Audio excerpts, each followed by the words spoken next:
Agora você ouve uma palavra de vida com o pastor Érico Rodolfo Bussinger.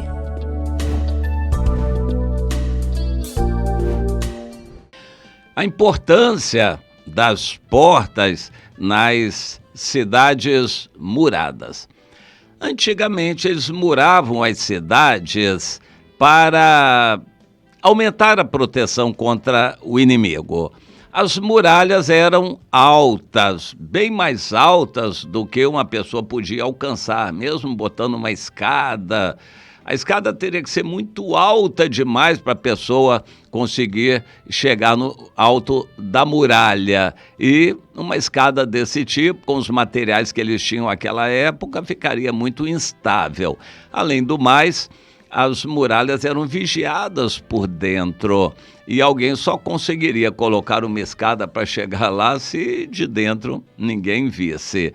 Isto era praticamente impossível, porque as muralhas eram altas e por causa exatamente disso.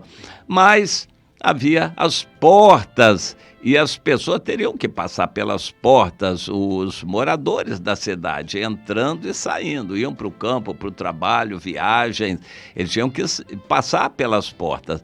Mas, por causa de proteção, as portas eram fechadas à noite, para ninguém entrar escondido. Mesmo durante a noite, as noites eram escuras, não havia tanta iluminação como hoje, tudo era muito escuro. Mesmo à noite tinha que haver vigias, vigiando, e as muralhas tinham os cantos das muralhas, aqueles lugares mais altos, as torres, onde ficavam os vigias. Eles tinham que ficar observando qualquer movimento suspeito, eles teriam que reportar para quem era responsável dentro da cidade. Portanto, as muralhas eram proteção, mas dependiam de participação humana.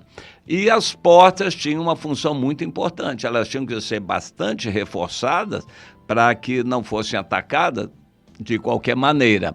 E para não serem atacadas de qualquer maneira, elas tinham que ser protegidas e vigiadas. Então, em cima da porta sempre tinha um grande salão onde se guardavam pedras e flechas e armas para atirar nos atacantes inimigos que viessem contra as portas. Os inimigos gostavam de chegar perto das portas e botar fogo ali para incendiar a porta. E os de dentro vigiavam para não deixar que isso acontecesse. As portas, então, tinham que funcionar como segurança. As portas eram fechadas para não deixar pessoas indesejadas entrar por elas. Mas as portas tinham que ser abertas para permitir às pessoas boas que usassem as portas e saíssem também para o seu mistério, o seu trabalho, para as suas necessidades, para o seu campo. Isso tinha que ser vigiado. Portas abertas, portas fechadas.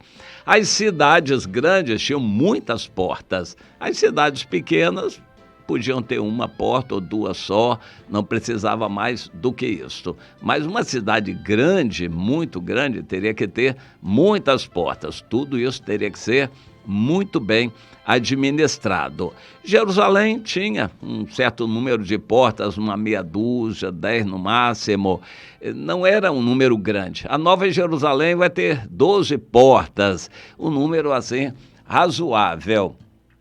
E aquelas portas tinham uma função muito significativa.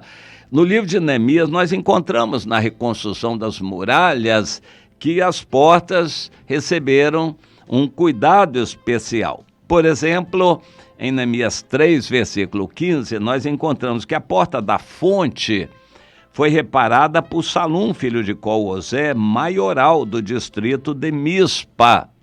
Esse cidadão era o maioral, o prefeito, o chefe, o líder do distrito de Mispa, e ele convocou o pessoal dele todo para edificar essa porta e a cobrir. E lhe assentou as portas com seus ferrolhos e trancas, e ainda uma parte do muro junto ao Jardim do Rei, até os degraus que sobem ou descem da cidade de Davi. Essa parte era importante, próximo à cidade de Davi, que era o Monte Sião. Jerusalém não era só Sião. Sião era um monte, Jerusalém, onde Davi teve o seu palácio. Mas Jerusalém tinha muitas outras partes também.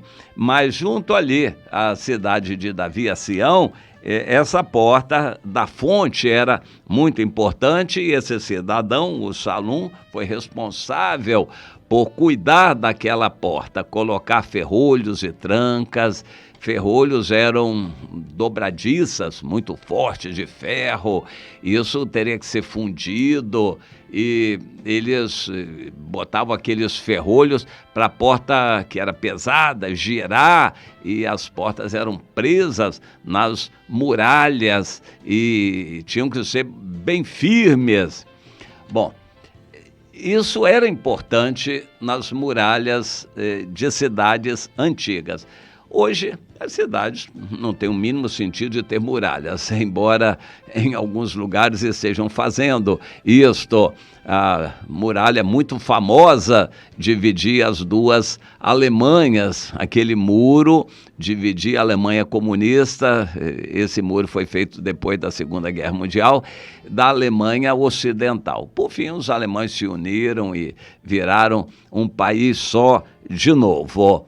E os Estados Unidos constroem uma muralha tremenda com o México, porque há milhões de pessoas concentradas no México desejando passar para os Estados Unidos, inclusive uma multidão de brasileiros, além de outros latino-americanos. Israel constrói muralhas para separar Israel da faixa de Gaza. Em alguns lugares existem finalidades para as muralhas, mas normalmente as cidades não têm mais muralhas. Para nós, há um significado espiritual. As muralhas significam a santificação do povo de Deus, a separação do mundo. Nós vivemos no mundo, mas não devemos pertencer ao mundo. Nós precisamos nos separar. O povo de Deus tem que ter atividades alternativas ao mundo.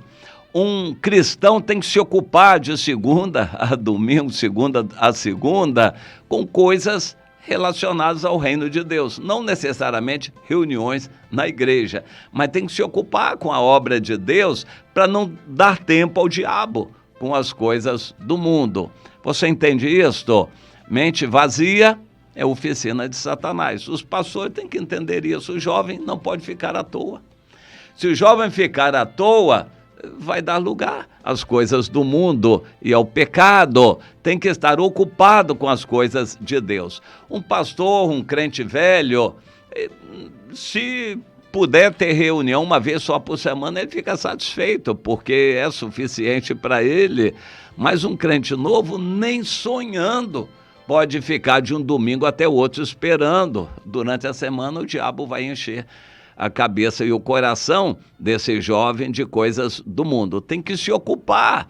Isso são muralhas. Ocupação com as coisas de Deus todos os dias.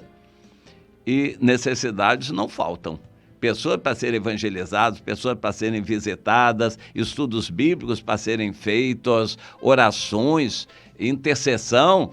Necessidade há muita. É que há muitos religiosos acomodados, a começar dos líderes, acomodados, verdade seja dita, e por isso não se ocupam e não levam os irmãos a se ocuparem das coisas de Deus, e isso significa muralhas caídas. Satanás entra, deita e rola no coração, na casa, na mente, no computador, no celular, na televisão dos crentes, como ele quer, com as coisas do mundo.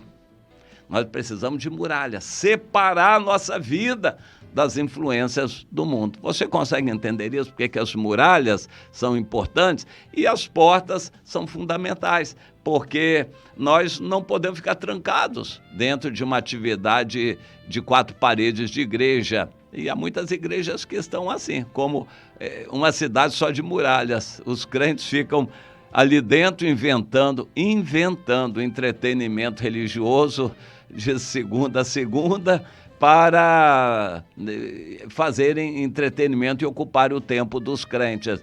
Mas eles esquecem que há uma ordem de ir pelo mundo para evangelizar, visitar, praticar a religião verdadeira, buscar as ovelhas perdidas. As portas precisam ser abertas para sair também. Impedir os mal intencionados de entrar, as portas têm que estar abertas e fechadas. Deus criou entre os levitas a função de porteiros. Os porteiros são fundamentais. Hoje as igrejas estão sem porteiros, pessoas que não ligam, não sabem quem entra, quem sai, qual é a situação de cada pessoa que entra e que sai. Há necessidade desse ministério espiritual de porteiro para vigiar as portas do povo de Deus, pessoas que estejam atentas a cada irmão, o que está fazendo, quem entrou, quem saiu, e a gente precisa estar atento a tudo isso. O ministério espiritual de porteiro não é só a função literal de um diácono, de um porteiro que toma conta da porta da igreja na hora da reunião. Não é só essa função, não. É um ministério espiritual para acompanhar quem entra e quem sai. Procure entender isto, meu irmão, como isso é tão importante. Nós somos uma cidade edificada sobre o monte, separados do mundo, e temos que ter portas para impedir que os mal intencionados entrem, mas também para deixar que os evangelizadores saiam, os cristãos saiam para o seu testemunho. A atividade de Deus não é entretenimento dentro de quatro paredes, não é mesmo. O povo de Deus precisa sair. As portas são para impedir mal intencionados de entrarem, mas para deixar os evangelizadores saírem, os cristãos praticarem o ide de Jesus. Você está fazendo isso?